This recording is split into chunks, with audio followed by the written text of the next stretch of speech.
નમસ્કાર મિત્રો, મહેસાણાના નગરવાસીઓને 1/1/2025 રોજ આદરણીય મુખ્યમંત્રી ભૂપેન્દ્રભાઈ પટેલ સાહેબે જે 9 નગરપાલિકાઓને મહાનગરપાલિકાનો દરજ્જો આપવાનું નક્કી કર્યું, એમાં અમદાવાદ અને ગાંધીનગર પછી ઉત્તર ગુજરાતની કોઈ મહત્વની એવું શહેર, એવી નગરપાલિકા, અવર્ગની નગરપાલિકાને સતત વિકસતું જતું મહેસાણા ઇન્ડસ્ટ્રીયલ ડેવલપમેન્ટ સાથે અને સાથે એક વેપારિક હબ તરીકે જે રીતે વિકાસ થઈ રહ્યો હતો, જે રીતે માઇગ્રેશન અને એની સરહદો વધી રહી હતી, એ પ્રમાણે એને મહાનગરપાલિકાઓ આપવાનો દરજ્જો આદરણીય ભૂપેન્દ્રભાઈ પટેલ સાહેબે આપ્યો.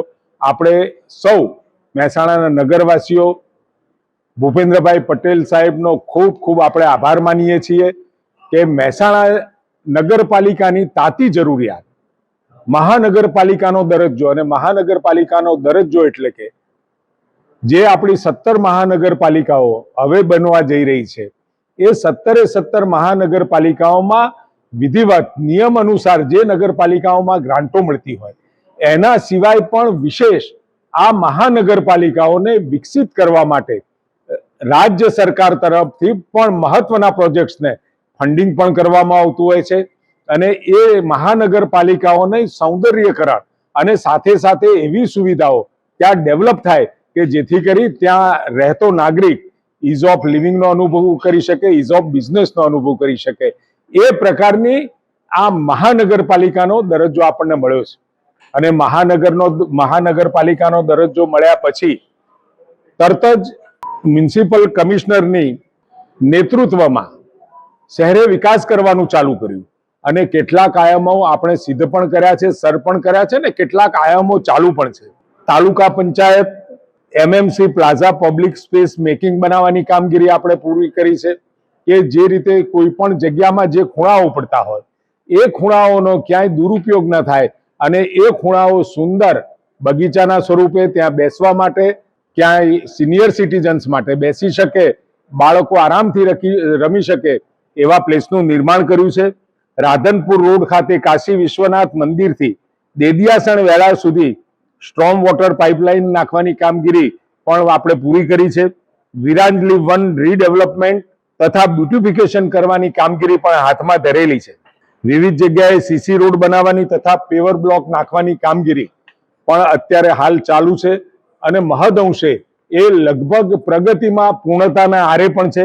વિવિધ જગ્યાએ ડામર રોડ બનાવવાની કામગીરી, વિવિધ વિસ્તારમાં સ્માર્ટ આંગણવાડી બનાવવાની કામગીરી, અને કદાચ તમે બધાએ પણ આ સ્માર્ટ આંગણવાડીની નોંધ અખબારી યાદીએ પણ લીધી છે, ઇલેક્ટ્રોનિક્સ મીડિયાએ પણ લીધી છે. ખૂબ સુંદર એવી સ્માર્ટ આંગણવાડીઓ જ્યાં બાળકોનું મન પ્રફુલ્લિત રહે અને એ બાળકોને સારામાં સારું એન્વાયરમેન્ટ, વાતાવરણ મળે એ પ્રમાણેની આંગણવાડીઓ, અને વિવિધ 3 જગ્યાએ લાઇબ્રેરી બનાવવાનું કામગીરી પણ અત્યારે ચાલુ છે અને પૂરી થવાની તૈયારીમાં છે. સિટી બ્યુટિફિકેશન અંતર્ગત શહેરની દિવાલો સુશોભિત કરવામાં આવી છે. ત્યાં આગળ થીમેટિક વોલ પેઇન્ટિંગ કર્યા છે. અત્યારે જ મેં પ્રેસ વાર્તામાં કહ્યું છે કે ભારતીય જનતા પાર્ટીનું મહેસાણા મહાનગરપાલિકા કેવી રીતે ડેવલપ થાય, અને ભારતીય જનતા પાર્ટી હંમેશા વિઝનથી ચાલતી હોય છે. આગામી 25 વર્ષ, આગામી 40 વર્ષ, ક્યારેય એ ટૂંકી દ્રષ્ટિનું 2-4 વર્ષોનું કે 5 વર્ષનું નહીં, પરંતુ એ જે શરૂઆત છે આવતા 5 વર્ષમાં કરવાની શરૂઆત, એ લાંબા ગાળે એ શહેરને, મહાનગરપાલિકાને સ્વસ્થ તંદુરસ્ત જીવન જીવી શકે એ પ્રકારનું શહેર, સારી સગવડો મળી શકે એ પ્રકારનું શહેર બનાવવાનું વિઝન રહ્યું છે. આ વિઝનની અંદર, આ ડોક્યુમેન્ટની અંદર ખારી નદી ઉપર રિવરફ્રન્ટ અને કમલમ 2નું પણ કમળપથનું પણ આપણે આયોજન કર્યું છે. અનેક આયામો છે, એટલા બધા આયામો છે કે કદાચ એનો આખો વાત કરવા બેસીએ ડિટેલમાં તો ઓછામાં ઓછા 3 થી 4 કલાક જોઈએ.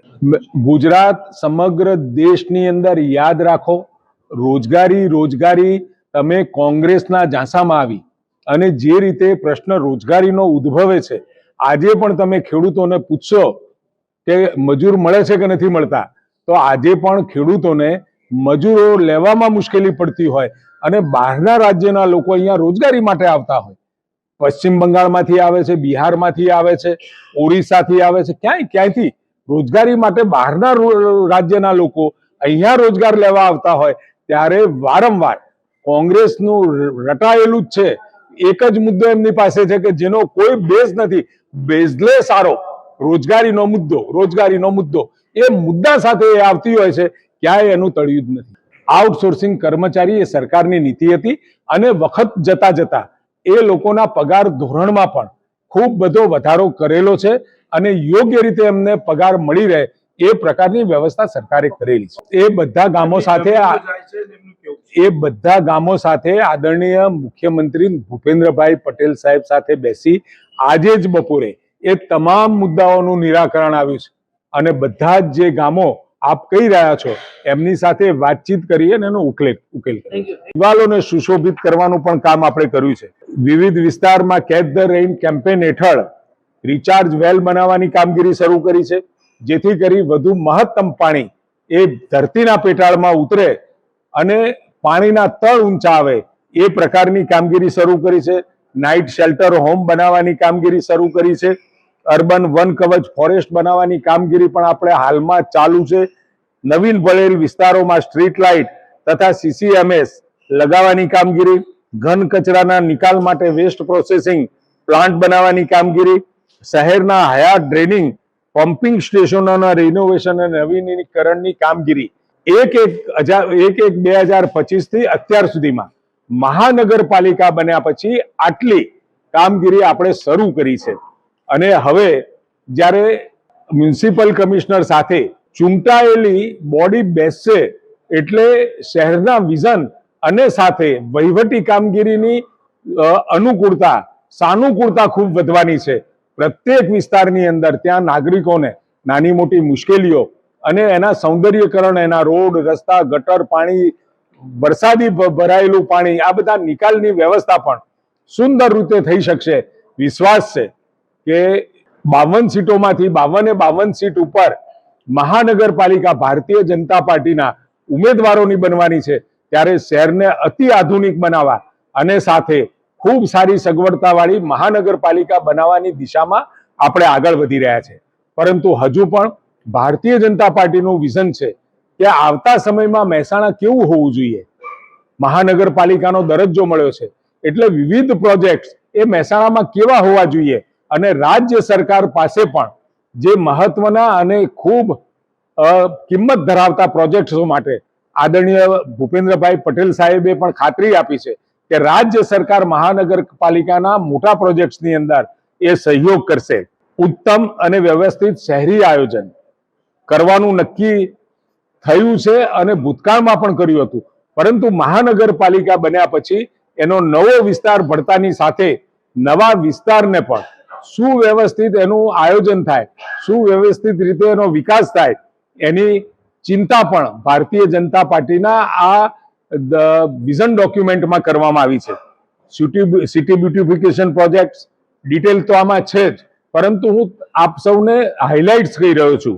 આઇકોનિક રોડ્સ, ઉત્તમ અને સુવ્યવસ્થિત શહેરી આયોજન માટે ક્લીન એર પ્લાન, પર્યાવરણની અંદર પણ ક્યાંક નાના મોટી મુશ્કેલીના વિષયમાં સતત હવાનું મોનિટરિંગ થતું રહે એ પ્રકારની વ્યવસ્થાઓ કરવાનું પણ નક્કી કર્યું છે, જેથી કરીને ગ્રીન કવચ, ગ્રીન પ્લાન્ટેશન અને આખા શહેરના પ્રદૂષણને પહેલેથી જ નિયંત્રિત રાખી શકાય એ પ્રકારનું વિઝન આપણી મહેસાણા નગરપાલિકામાં મહાનગરપાલિકામાં આપણે રાખી રહ્યા. અને જે આપણું મુખ્ય ધોબી તળાવ છે ત્યાં આગળ લેક ફ્રન્ટ બનાવવાની કામગીરી પણ કરવામાં આવશે. ટ્રાફિક મેનેજમેન્ટ અને ટ્રાફિક મેનેજમેન્ટ માટે વધતી જતી વસ્તી, વધતો જતો ટ્રાફિક અને એ ટ્રાફિકની સમસ્યાઓ હલ કરવા માટે પણ કેટલાક મુદ્દાઓ આધારિત એ કેવી રીતે ટ્રાફિક હળવો કરી શકાય એના વિવિધ પગલાઓ શ્રેણીબદ્ધ રીતે આપણે લઈ રહ્યા છીએ. સીસીટીવી સર્વેલન્સ અને ઇન્ટિગ્રેટેડ કમાન્ડ સેન્ટર શહેરની પ્રત્યેક હિલચાલ ઉપર એના ટ્રાફિકની હોય, વધારે વરસાદ પડે, ક્યાંય પાણી ભરાય કે ક્યાંય નાની મોટી મુશ્કેલી સર્જાય તો એવી દરેક પરિસ્થિતિમાં, એક્સિડન્ટની પરિસ્થિતિમાં પણ integrated command centre, surveillance command centre બનશે, જેથી કરી કયા વિસ્તારની અંદર ક્યાં સમસ્યા ઉદ્ભવી છે અને તાત્કાલિક વહીવટી તંત્ર એ સમસ્યા ત્યાં સ્પોટ ઉપર જઈ ક્યાંય અને એને નિરાકરણ કરવા માટેનો પ્રયત્ન કરશે. એની સાથે સ્વચ્છતા માટેના પણ આપણે અહીંયા પગલાઓ લીધેલા છે. અને ગાર્બેજ વનરેબલ પોઈન્ટ્સ એટલે કે જે જગ્યાઓ ઉપર જ્યાં કચરો લોકો નાખી જતા હતા એવી તમામ જગ્યાઓને સુંદર બનાવી અને આ કચરાના TRS પોઈન્ટ એટલે ત્યાં કચરો ભેગો થાય અને ત્યાંથી કલેક્શન કરી શકાય એવા મહાનગરપાલિકામાં 3 થી 4 એવા સ્પોટ બનાવવામાં આવશે કે ત્યાંથી કચરો કલેક્ટ કરી અને પછી એ જે કચરાનું પ્રોસેસિંગ યુનિટ છે ત્યાં આગળ લઈ જવામાં આવશે. એસ્પિરેશન ટોયલેટ બ્લોક બનાવીશું જેથી કરી ક્યાંય શહેરની અંદર બહારથી પણ કોઈ ખરીદી કરવા આવેલ પ્રજાજન અને બહેનોને કોઈ પણ પ્રકારની મુશ્કેલી ના પડે, કોઈ ભાઈઓને મુશ્કેલી ના પડે, શહેર સ્વચ્છ દેખાય અને કોઈને પણ જાહેરમાં ક્યાંય શૌચાલયની અંદર શૌચાલય સિવાય ક્યાંય જાહેરની અંદર આ પ્રકારની વ્યવસ્થાઓ જોવા ન મળે એ પ્રકારની વ્યવસ્થા તરફ આગળ વધી રહ્યા. ટ્રાફિક છે એ ટ્રાફિક વાળા રસ્તાઓમાં ફૂટપાથ સહિત અને સુશોભિત આઇકોનિક રસ્તાઓ શહેરની ઓળખ બની જાય એવા રસ્તાઓનું પ્લાનિંગ કરી અને એ ડેવલપ કરવામાં આવશે. અને ડસ્ટ ફ્રી રસ્તા એટલે બંને છેડાથી રોડની બંને છેડા સુધી તમામ ડસ્ટ ફ્રી રસ્તા રહે એ પ્રકારનું પણ આપણે આયોજન કર્યું છે અને બજેટમાં એની જોગવાઈ હાથ ધરવામાં આવી છે. પેડેસ્ટ્રીયન ને એક્સેસિબિલિટી માટે પણ શહેરીજનોને રસ્તાને સમાંતર સરળતાથી ચાલી શકાય એવી ફૂટપાથો પણ પૂરી પાડવાનું આયોજન કર્યું છે. અને પબ્લિક બસ ટ્રાન્ઝિટ સિસ્ટમ શહેર મોટું થાય એટલે પબ્લિક ટ્રાન્સપોર્ટ માટેની વ્યવસ્થાઓ પણ આપણે કરી છે જેનો લાભ આજે મોટી સંખ્યામાં નાગરિકો લઈ રહ્યા છે. સ્માર્ટ સ્ટ્રીટ લાઇટ્સ મહેસાણા મહાનગરપાલિકા દ્વારા શહેરના મુખ્ય અને આંતરિક રસ્તાઓ ઉપર સ્ટ્રીટ લાઇટ લગાવવાની કામગીરી પૂરી કરી છે. નવા સમાવેશ થયેલા વિસ્તારોમાં જ્યાં બ્લેક સ્પોટ હતા એ તમામ શોધી અને પૂરતી સ્ટ્રીટ લાઇટની સુવિધા ઉપલબ્ધ કરવાની વ્યવસ્થા કરવામાં આવી છે. ઉપરાંત CCMA સિસ્ટમ દ્વારા તમામ સ્ટ્રીટ લાઇટનું ઓનલાઈન મોનિટરિંગ કરવામાં આવી રહ્યું છે. આના કારણે શહેરમાં સુરક્ષા અને પ્રકાશ વ્યવસ્થામાં નોંધપાત્ર સુધારો થશે.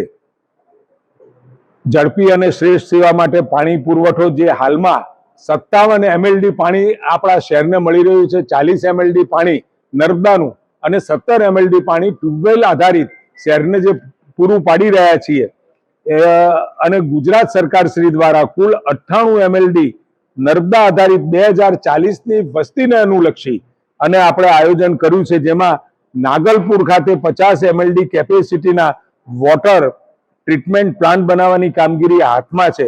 5 ઊંચી ટાંકી અને સમ્પ બનાવવાની કામગીરી પણ પ્રગતિમાં છે. કુલ 170 સોસાયટીઓના પીવાના પાણી સપ્લાયની લાઈનનો નવીન નાખવામાં આવેલ છે. પ્લાન્ટ અને નેટવર્કિંગ વોટર સપ્લાય ઇન્ફ્રાસ્ટ્રક્ચર માટે પ્રોજેક્ટ સરકારશ્રીમાં મંજૂરી અર્થે મોકલી આપેલ છે જેનાથી મહેસાણા મહાનગરપાલિકાના તમામ વિસ્તારમાં નર્મદા આધારિત પાણી પૂરતા પુરવઠા સાથે પૂરું પાડવામાં આવશે. થીમ સાથે વિકસાવવાની પહેલ હાથ ધરાઈ છે. સાથે ગાયકવાડ શાસન કાળ દરમિયાન નિર્મિત રાજમહેલને રિસ્ટોર કરી આધુનિક સુવિધાઓ સાથે પ્રવાસન સ્થળ તરીકે વિકસાવવામાં આવશે જે મહેસાણાને સાંસ્કૃતિક અને પ્રવાસન નકશા ઉપર એ એક મહત્વનું સ્થાન મહેસાણા પામશે.